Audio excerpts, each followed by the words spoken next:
and the Father himself hath borne witness of me. Ye have neither heard his voice, nor seen his shape. John 5:37. Jesus doesn't ask for validation.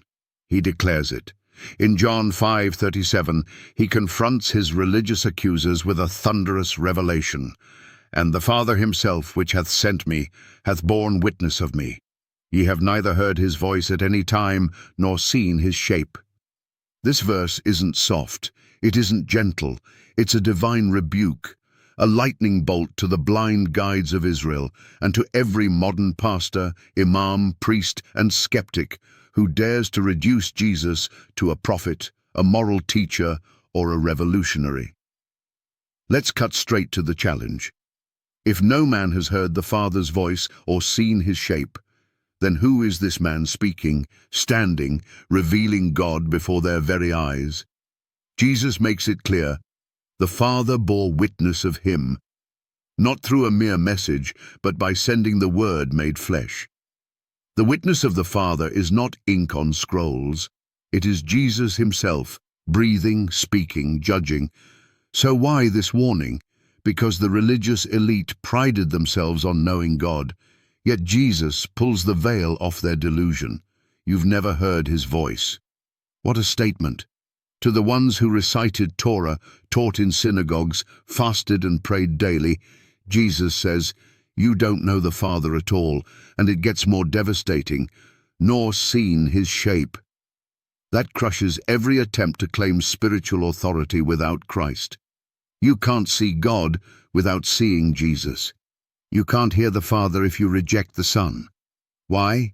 Because as John 1:18 declares, no man hath seen God at any time, the only begotten Son hath declared him.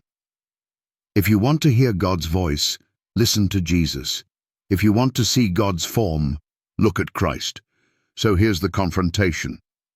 If Jesus says, no one has seen the Father or heard his voice, then who was walking and talking with Abraham? Who was on Mount Sinai with Moses? Who filled the temple with glory? It wasn't the unseen Father. It was the visible Word, the pre-incarnate Christ. Let the skeptics explain how a Jewish carpenter claims exclusive access to the Father, declares himself sent from heaven, and dares to say the religious leaders have never heard God. Let the imams explain why Jesus says they've never seen God, while Islam claims Moses saw God's back. Let the pastors who reduce Jesus to a moral example wrestle with the reality that he says knowing God is impossible without him. And here lies the unshakable truth. The Father bears witness of the Son, but man in his blindness refuses the testimony. Instead of believing the one sent from heaven, they cling to rituals, traditions, and titles. They say they know God, but deny the very image of the invisible God standing before them. This is the tragedy of religion without revelation. You can memorize the law and never hear his voice. You can build temples and never see his form. You can wear robes, recite prayers, and preach sermons, and still not know the Father, because the only access to the Father is through the Son.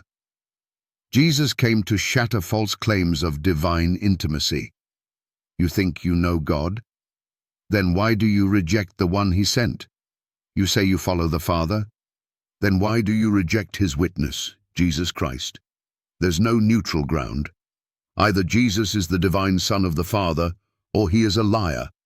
Either he is the visible expression of the invisible God, or your religion is a shadow without substance. So answer this. If you've never heard the Father's voice or seen his shape, how do you know him apart from Jesus? You don't, and you can't, because the one whom the Father sent has revealed him perfectly. You want to hear God?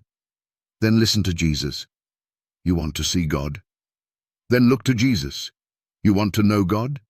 Then bow to Jesus, because without the Son, you have nothing but silence and shadows.